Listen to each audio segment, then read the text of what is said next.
नहीं बनता, कोई चमत्कार नहीं होते, यदि आत्मविश्वास नहीं होता तो आविष्कार नहीं होते। आत्मविश्वास से आविष्कार की प्रगतिमान यात्रा डिजिटल युग में आधुनिक विज्ञान और तकनीकी के माध्यम से मानव को सुसज्जित करते हुए मानवता के विकास में मजबूत योगदान दे रही है।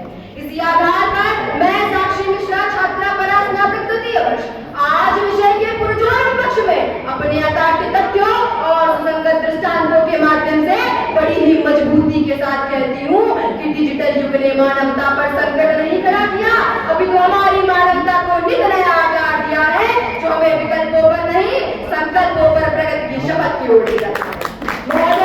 डिजिटल युग वह क्रांतिकारी दौर है जहाँ विचारों की गति प्रकाश से भी तेज हो गई है, जहाँ एक क्लिक में दुनिया से बटाई है, या सिर्फ तकनीकी का युग नहीं, नई संभावनाओं के पुनर्जागरण का युग है। डिजिटल युग का है उद्देश्य डिजिटल को पूरा देश। डिजिटलाइजेशन का उद्देश्य न केवल मानव जीवन को अधिक सरल, तेज व सुलभ बनाना है, बल्कि तकनीकी के हर क्षेत्र जैसे शिक्षा, स्वास्थ्य, संचार, व्यापार, शासन आदि में प्रगति करना है। Digital progress is not about machine replacing humans, it's about empowering humans to do more.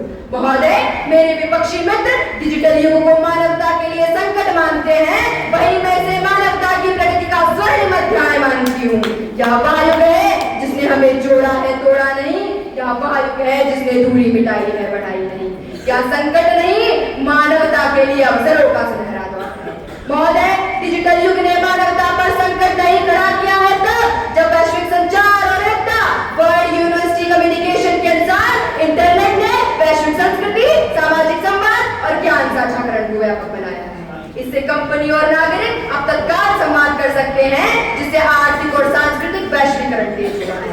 Digital युग ने मानवता पर संकट नहीं खड़ा किया है तब जब डिजिटल अर्थव्यवस्था का तीव्र विकास भारत की डिजिटल अर्थव्यवस्था 2025 में $1 ट्रिलियन तक पहुंचने की राह पर है, जो इसकी जीडीपी का लगभग 20% से अधिक होने की बहुत बड़ा संकट नहीं है तब जब विज्ञान ने अपने कदम हर खेत तक पहुंचा दिए हैं। आज AI, satellite, big data analysis की मदद से हम मौसम का अनुमान पहले से कहीं अधिक सटीक तरीके से लगा सकते हैं। महोदय, जहां किसान पहले आसमान की ओर देखता था, अब मोबाइल स्क्रीन पर आसमान का हाल यही है डिजिटल युग की शक्ति। मैं दृढ़ता के साथ कहती हूँ कि डिजिटल युग ने मानवता पर संकट नहीं खड़ा किया, अभी तो हमारी मानवता को नई सोच, नई उम्मीदें और नए मेरे विपक्षी मित्र डिजिटल क्षेत्रों में घटती हुई कुछ चंद नौकरियों का सहारा लेकर अपना पक्ष तो मजबूत कर लेते हैं, लेकिन वे अब भूल जाते हैं कि इसी डिजिटल युग ने लाखों युवाओं को ऑनलाइन रोजगार दिया।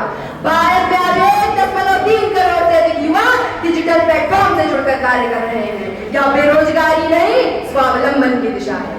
डिजिटल इंडिया अभियान के बाद सरकारी योजनाएं अब लाभार्थी के खाते में पहुंचती है। महोदय, न भ्रष्टाचार, न बिचौलिया, सिर्फ पारदर्शिता। अध्यक्ष महोदय, आज का युवा नवाचार के क्षेत्र में वैश्विक मंच पर अपनी प्रतिभा का परचम लहरा रहा है। यह डिजिटल युग ही है जिसने हमें तकनीकी महाशक्ति बनने की दिशा में अग्रसर किया है। महोदय, मेरे विपक्षी मित्र उस डिजिटलीकरण को मानवता के लिए संकट बता रहे हैं, जिसके आधार पर लोकल फॉर वोकल के महामंत्र के साथ भारत सभी वर्जनाओं को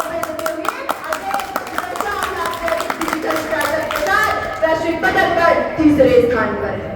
महोदय, यह वही युग है जहां कल्पनाएं यथार्थ में परिवर्तित होती हैं। अध्यक्ष महोदय, ये वही क्रांति है जिसने प्रधानमंत्री जी के उस सपने को साकार किया है, digital India power to empower.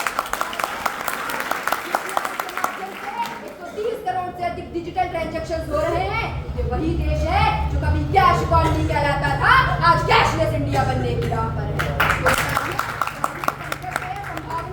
विश्वास से कहती हूँ, डिजिटल युग विकास का नव प्रभात है, जिसकी रश्मियां भारत को उज्जवल भविष्य की ओर आलोकित कर रही हैं। महोदय, अंत में मैं अपनी वाणी को विराम देते हुए कुछ पंक्तियां कहना चाहूंगी कि हो चुका आगाज लड़का, युग बदलने की तैयारी, जीत होगी उसी की जिसका परिवर्तन